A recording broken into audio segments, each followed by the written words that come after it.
আসসালামু আলাইকুম রহমতুল্লাহি ওয়া বারাকাতুহু। জি মঞ্জুর আলম ভাই, আপনার প্রশ্নটি শুনলাম।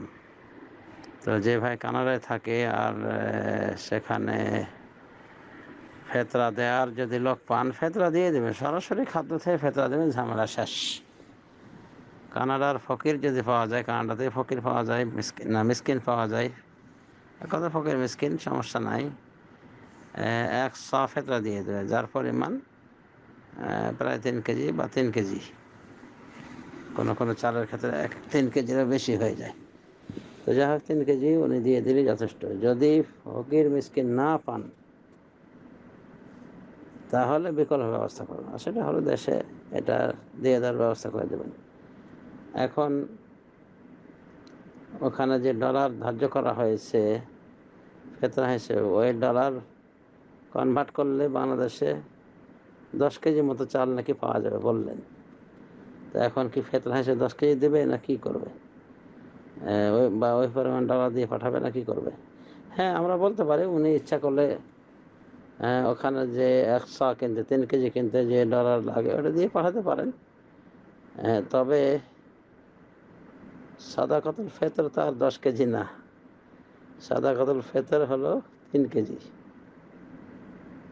বা 3 কেজি কিছু বেশি, এই পরিমাণ দিলেই হয়ে যাবে। তবে বিদেশ থেকে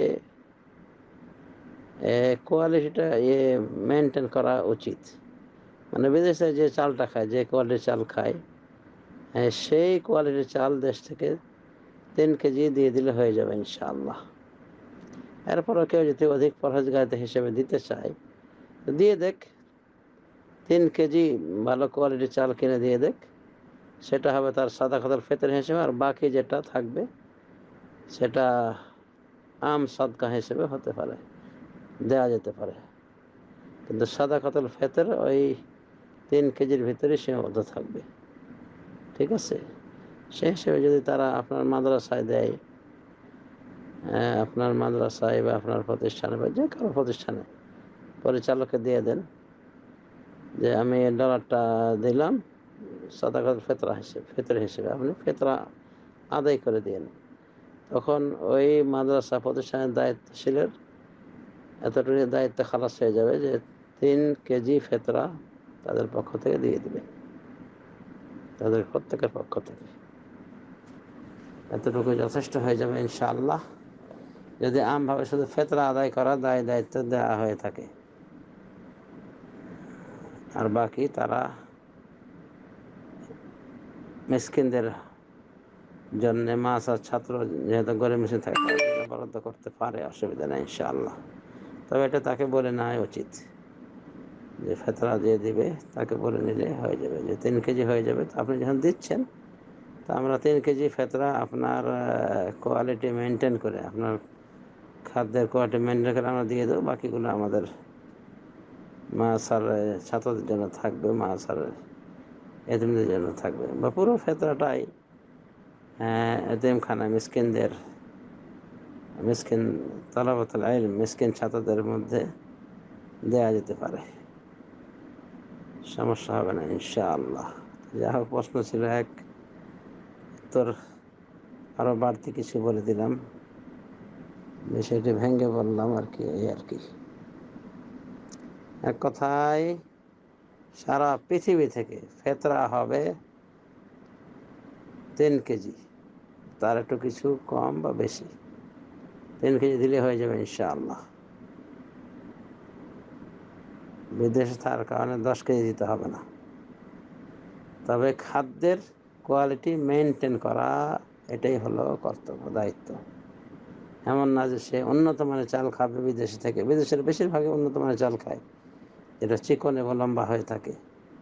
তো বিদেশে খাবে উন্নত মানের চাল, আর দেশে মোটা চাল যে ফেতরা দেবে ফকির মিসকিনকে, এটা হয় না। এটাতে কি হলো, তার বখিরি প্রমাণ হলো। তো এটা যেন না করে। তাছাড়া 3 কেজি ভালো মানের চাল কিনে দিয়ে দিলে হয়ে যাবে ইনশাল্লাহ, যেটা দেশে পাওয়া যায় বা কাছাকাছি যেটা হয়ে থাকে বিদেশের খাদ্যের নিকটবর্তী চাল যেটা হয়ে থাকে, সেটা দিয়ে দিলে হবে ইনশাআল্লাহ। আল্লাহ আলাম। সাল্লাল্লাহু আলা নবিয়িনা মুহাম্মদ ওয়া আলা আলিহি ওয়া সাহবিহি আজমাইন।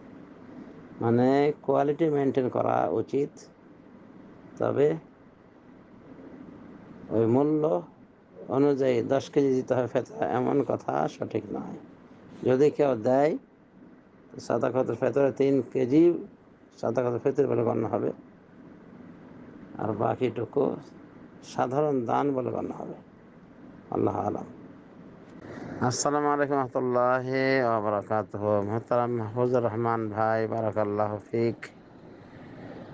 আপনি যে প্রশ্নটা পাঠিয়েছেন অন্য এক দিনী ভাইয়ের পক্ষ থেকে, যে উনি ফিতরা আদায় করবেন খাদ্য দিয়ে, তবে উনি বলেছেন যে ওনাদের পরিবারের সদস্য সংখ্যা 5 জন, তাদের পক্ষ থেকে যদি একটা বস্তা দিয়ে দেওয়া হয়, যেমন 50 কেজির বস্তা যদি দিয়ে দেওয়া হয়, তাহলে কাফারা ফিতরা আদায় হবে কিনা? হ্যাঁ, ফিতরা তো আদায় হবে বটে, তবে ফিতরার নিয়াত করবে এবং সাধারণ সদকার নিয়াত করবে।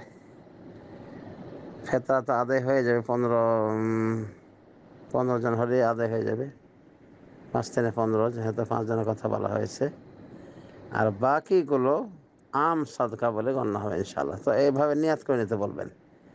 তো যদি কেউ সাদকাতুল ফিতরের সাথে আরও অনেক সদকা করতে চায়, টাকা পয়সা হাত দিয়ে দিতে চায়, তো এটা তাদের ব্যাপার। আলহামদুলিল্লাহ, এটা ইহসান হলো।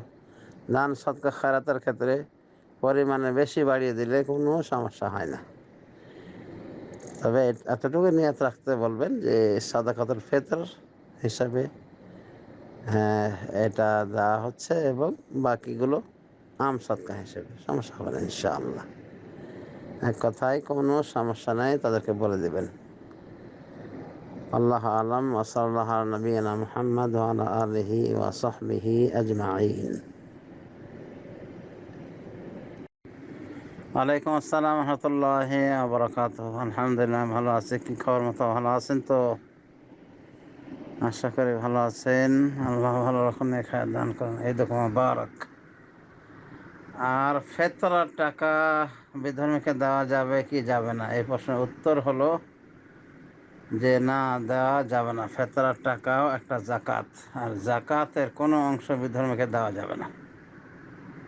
একমাত্র এমন বিধর্মীকে দেওয়া যাবে যে নেতা পর্যায়ের এবং যার ইসলামের প্রতি সুধারণা আছে, মানে দুর্বল, যাকে জাকাত দিয়ে আর্থিক হেল্প করলে হয়তো সে ইসলাম গ্রহণ করবে এবং তার সাথে তার পুরো দল বা পুরো গোষ্ঠী ইসলাম গ্রহণ করবে। এরকম কোনো নন মুসলিম থেকে তাহলে শুধুমাত্র তাকে জাকাত দিয়ে হেল্প করা যাবে। এছাড়া পৃথিবীর কোনো বিধর্মীকে জাকাতের অর্থ দেওয়া যাবে না। আর জাকাতুল ফিতর একটা জাকাত, রাসূল সাল্লাল্লাহু আলাইহি ওয়াসাল্লাম এটাকে জাকাত বলছেন। সুতরাং এগুলি সব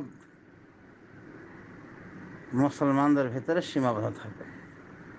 তবে ওই যে 8টা খাত বলা হয়েছে মুসলিমদের, 8 খাতের ভিতরে শুধু একটা রয়েছে আল মুআল্লাফাত কুলুবুহুম, এটা শুধু নন মুসলিম পর্যায়ে নেওয়া যায়, তার ব্যাখ্যা তো বুঝলেন। এছাড়া কোনো বিধর্মীকে জাকাতের অর্থ দেওয়া যাবে না, জাকাতের কোনো জিনিস দেওয়া যাবে না, এটা একবারে মুখস্থ করে নিতে হবে। বিধর্মীকে সাধারণ দান করা যায়, কিন্তু জাকাত থেকে দান করা যায় না, এটা অনেকেই কিন্তু জানে না, যার ফলে জাকাতটাই নষ্ট করে ফেলে। হিন্দুকে দিয়ে, বৌদ্ধকে দিয়ে, খ্রিস্টানকে দিয়ে, না, দেওয়া যাবে না। এমনি কোনো বিধর্মীকে তার আপদ বিপদের কারণে মানবিক সাহায্য করা যেতে পারে, এমনি আম সদকা দিয়ে, আম দানের মাধ্যমে, কিন্তু জাকাত এখান থেকে কিছুই দেওয়া যাবে না। আল্লাহু আ'লাম। সাল্লাল্লাহু আলা নবিয়িনা মুহাম্মদ ওয়া আলা আলিহি ওয়া সাহবিহি আজমাইন।